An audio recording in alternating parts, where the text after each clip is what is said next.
Menteri kita Datuk Seri Anwar Ibrahim ni ada bercakap lah pasal penutupan Selat Hormuz ni. Ni pasal krisis di Timur Tengah, Iran bergaduh dengan US, bergaduh dengan Yahud lah. Jadi PMS kata penutupan Selat Hormuz ni boleh menjejaskan minyak dunia. Maksudnya minyak dunia ni akan melambung tinggi lah bila berlakunya perang ni. Walaupun jauh nun di sana, tapi dampaknya akan terkena juga dekat Malaysia ni. Dunia saat ini tengah berdiri di ambang kekacauan ekonomi yang terasa begitu mencekam. Harga minyak dunia secara resmi telah menembus angka kritis $116 per barel. Lonjakan drastis yang mendekati 40% ini bukan sekadar deretan angka di laporan ekonomi, melainkan sinyal bahaya yang mengguncang stabilitas negara-negara yang selama ini terlalu percaya diri dengan kemajuan mereka. Di tengah ketidakpastian global akibat memanasnya konflik di kawasan Selat Hormuz, dua negara tetangga kita, Malaysia dan Singapura, kini mulai merasakan gelombang kepanikan yang sebelumnya sulit mereka bayangkan. Kondisi di Malaysia saat ini digambarkan sangat menekan, dengan lonjakan biaya hidup yang mencekik rakyat kecil hingga memaksa puluhan ribu warga turun ke jalan. Demonstrasi besar-besaran yang terjadi menjadi luapan kemarahan masyarakat yang menuntut penurunan harga bahan bakar serta kebutuhan pokok yang sudah tidak lagi masuk akal.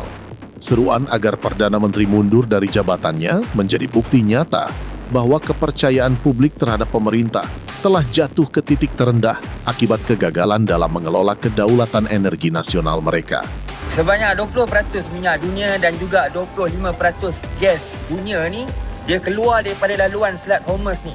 Daripada Dubai ke, Qatar ke, Kuwait ke, Bahrain ke, Arab Saudi ke, Emirat ke, and diorang ni negara pengeluar minyak dan gas terbesar di dunia ni. Jadi diorang keluarkan minyak dan gas tu ikut laluan tu. Masalahnya sekarang ni Iran tengah sekat laluan tu, jadi tak boleh nak keluar. Jadi mendatangkan panik lah seluruh dunia ni.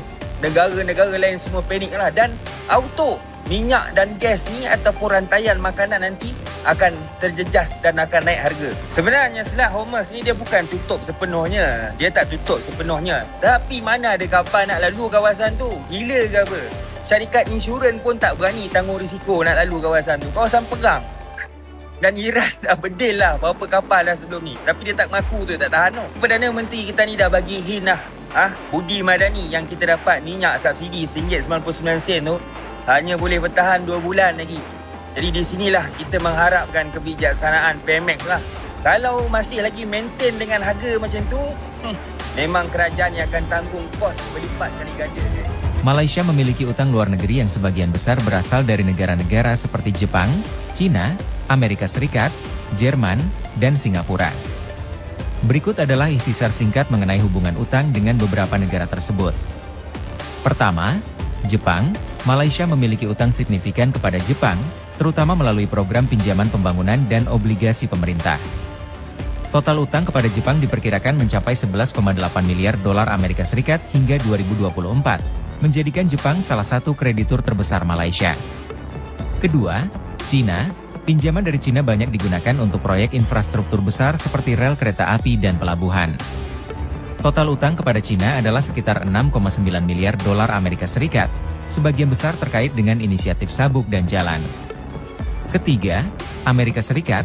Sebagian besar utang Malaysia kepada Amerika Serikat berupa obligasi internasional yang diterbitkan untuk pasar global. Jumlah total utang kepada Amerika Serikat diperkirakan mencapai 7 miliar dolar Amerika Serikat, tersebar dalam berbagai instrumen utang jangka panjang. Keempat, Jerman. Pinjaman dari Jerman sebagian besar difokuskan pada proyek energi hijau dan infrastruktur. Total utang Malaysia kepada Jerman adalah sekitar 2,5 miliar dolar Amerika Serikat, mendukung proyek berkelanjutan di Malaysia. Dan kelima, Singapura. Sebagai tetangga dekat, Singapura sering berperan dalam pembelian obligasi Malaysia serta pinjaman bilateral. Total utang kepada Singapura mencapai sekitar 3,2 miliar dolar Amerika Serikat, mencerminkan hubungan ekonomi erat kedua negara.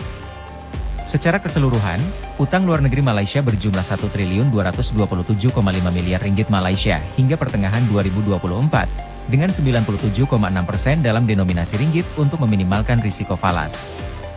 Data ini mencerminkan hubungan strategis Malaysia dengan negara-negara pemberi pinjaman utama untuk mendukung pembangunan nasional. Sementara itu, Singapura yang selama ini membanggakan diri sebagai kota masa depan dengan gemerlap gedung pencakar langit, kini dihadapkan pada kenyataan pahit bahwa fondasi mereka tidak sekuat yang dibayangkan. Seluruh kemegahan Marina Bay dan pusat keuangan global di sana dapat berubah gelap dalam sekejap apabila aliran gas dari perut bumi Indonesia berhenti mengalir. Ketergantungan kronis Singapura terhadap sumber daya alam Indonesia telah menjadi tumit Achilles yang sewaktu-waktu dapat mengguncang reputasi mereka sebagai pusat stabilitas ekonomi Asia Tenggara. Selama puluhan tahun, gas dari Sumatera dan Natuna mengalir tanpa henti untuk menerangi rumah serta menggerakkan industri di negara tetangga. Di sisi lain, rakyat Indonesia kerap harus mengalah.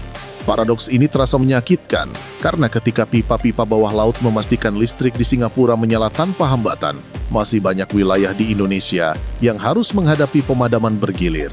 Ketimpangan struktural ini seolah memperlihatkan bahwa energi kita selama ini lebih diprioritaskan untuk kemakmuran bangsa lain dibandingkan kesejahteraan pemilik sah sumber daya tersebut.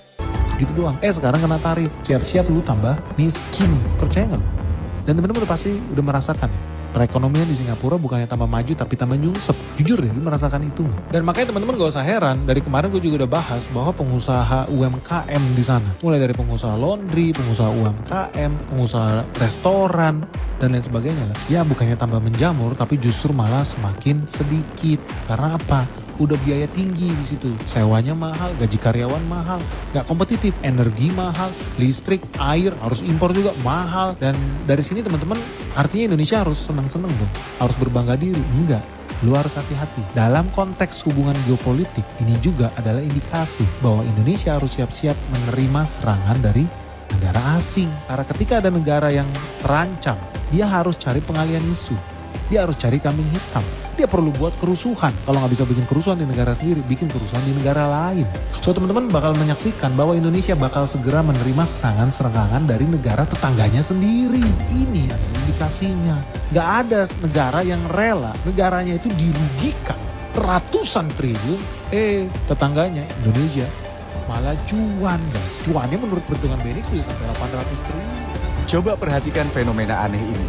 Setiap hari, ingat, setiap hari, ada 10.000 orang yang menyeberang dari Singapura ke Batam.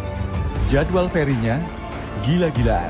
Tiap 30 sampai 60 menit sekali berangkat. Ini udah bukan kayak jadwal kapal laut. Ini lebih sering daripada MRT di beberapa negara. Saking membludaknya, November 2025 kemarin, operator feri sampai buka rute baru ke Bengkong. Padahal rute ini udah mati bertahun-tahun. Kenapa tiba-tiba hidup lagi? Karena demand-nya meledak. Tapi tunggu dulu, mereka ke Batam bukan buat leha-leha di resort mahal. Mereka datang buat belanja bulanan. Mereka datang buat makan. Bayangin, ayam geprek di Singapura itu setara Rp200.000.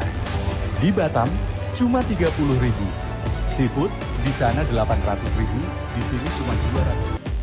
Kini, angin perubahan mulai berembus kuat dari Jakarta melalui kebijakan berani Presiden Prabowo yang mulai meninjau ulang arah pemanfaatan energi nasional. Rencana untuk menghentikan ekspor gas mentah dan memprioritaskan kebutuhan domestik menjadi langkah strategis yang membuat ruang-ruang rapat di Singapura dan Kuala Lumpur mendadak sunyi. Indonesia tidak lagi ingin hanya menjadi penjual bahan mentah murah lalu membeli produk bernilai tinggi dengan harga mahal, melainkan berupaya menguasai sepenuhnya rantai nilai energi demi mendorong kemajuan industri dalam negeri. Mari kita dukung setiap langkah strategis yang menempatkan kepentingan nasional di atas kepentingan korporasi global maupun kenyamanan negara lain. Krisis yang kini dirasakan Singapura dan Malaysia menjadi pengingat keras bahwa tidak ada kesuksesan yang abadi apabila dibangun di atas ketergantungan kepada pihak lain. Indonesia harus terus melangkah maju dengan keyakinan bahwa energi adalah nyawa bangsa, dan nyawa itu tidak boleh lagi diperjualbelikan secara murah kepada mereka yang kerap melupakan jasa kita.